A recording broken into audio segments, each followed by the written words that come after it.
Hey, welcome back to my channel. In this video, I'm gonna talk about top 5 best budget TVs. Starting at number 5. Roku 32-inch Select. The Roku Select series is the best cheap TV we've tested if you want something cheap that gets the job done. It isn't as good as the Hisense U6K in a dark room due to its lack of local dimming, although its contrast and black uniformity are certainly good enough for a pleasant dark room viewing experience. It doesn't get very bright in HDR but has good SDR brightness with decent reflection handling, so it can handle a few lights in a moderately lit room. It's at its best when watching high-quality 4K content, as its image processing is disappointing overall. It's available in a wide variety of sizes, although its 24 and 32-inch models have a 720p resolution, and its 40-inch model is limited to 1080p. The bigger sizes are all 4K TVs. It comes with the great Roku TV Smart Platform, which is extremely fast, simple, and easy to use. It's a bit light on features as it doesn't have any motion smoothing, and it can only remove 24p judder from external 24Hz devices, like DVD and Blu-ray players. It doesn't have VRR support, although it has a great response time and very low input lag. It has a good remote with an integrated microphone for voice commands, or you can also give commands through the Roku Companion app on your phone. You can also plug headphones into the remote, a great feature at this price point. Overall, the TV is decent and provides a good user experience, especially at this price. Still, if you're a Costco member, you can get the slightly better Hisense A65K for a similar price. Coming at number 4. Hisense 65-inch. The best budget TV we've tested is the Hisense U6/U6K. It delivers surprisingly decent performance for the price. It looks amazing in a dark room thanks to its excellent contrast ratio, and it has a full-array local dimming feature to improve the picture quality in dark scenes, although there's blooming around bright objects. If you want to use it in a bright room, it has good peak brightness in SDR and OK peak brightness in HDR with decent reflection handling, so glare isn't an issue even if you have some lights around. It's also a very accurate TV, so content looks as the content creator intended. Unfortunately, its image processing isn't great. Its sharpness processing when upscaling is decent, but its low-quality content smoothing is poor, with visible digital artifacts in low bitrate content. And like many TVs in this price range, the viewing angle is inadequate, so it's better when viewed directly from in front. Still, this TV has plenty of features.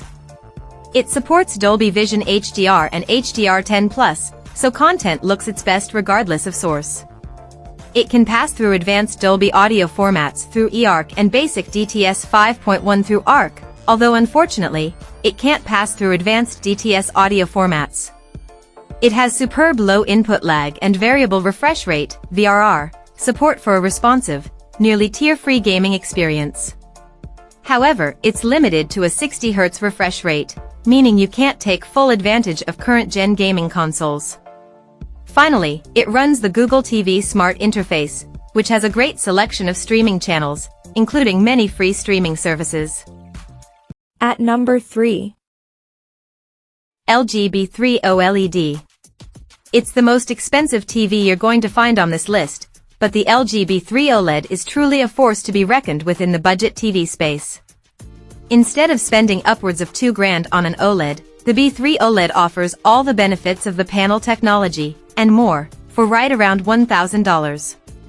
For folks looking for the barest of bones OLED, the A2 OLED is great too, but the B3 goes well above its little brother by adding a 120 Hz native panel, 2 HDMI 2.1 ports and a better processor to the mix. In terms of performance, it hits a peak brightness of 635 nits, about the same as the Hisense and TCL, but has the ability to cover 99.9724% of the Rec. 709 color space and a color accuracy, measured by a delta E value, of 1.8943. For gamers, cinephiles and really anyone who wants an amazing TV experience, these are some of the best numbers you're going to find at this price point.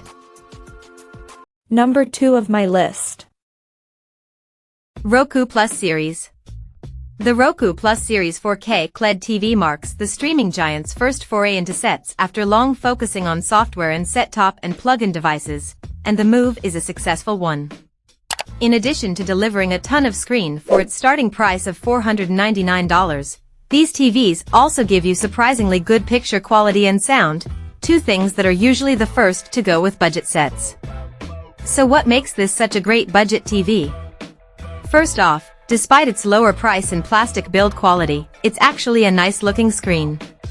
Secondly, though, Roku uses a QLED screen in the Plus series, which means it's able to produce more vivid colors and reach a higher peak brightness. You can't shift too far off axis or else that color begins to fade, however, it looks great when you're facing front on. If you don't mind making a few compromises on refresh rate, unlike the LG B3 OLED further down on this list, this one's limited to 60 Hz, it's a rock-solid budget pick. And number 1. Hisense U6K Mini. You can't have a list of the best budget TVs without mentioning the Hisense U6K. It might not have the peak levels of brightness that the Hisense U8K has, but it sports a mini LED backlight that enables better contrast with above-par black levels and a quantum, or color saturation. Tack on Google TV and VRR support for consoles, and you're getting a lot of the best features at a much lower price point. Why we think it's better than all the rest is that, thanks to its mini LED backlight system, the U6K has much better brightness and contrast and a lower likelihood of the dreaded dirty screen effect from non-uniform lighting elements compared to the competition. It also uses Google TV which, although a bit temperamental, is one of the slickest smart TV platforms available. If you want the best bang for your buck, the Hisense U6K can't be beat. Check out this video description for latest price and more informations. Thank you for watching this video. Please subscribe and stay tuned.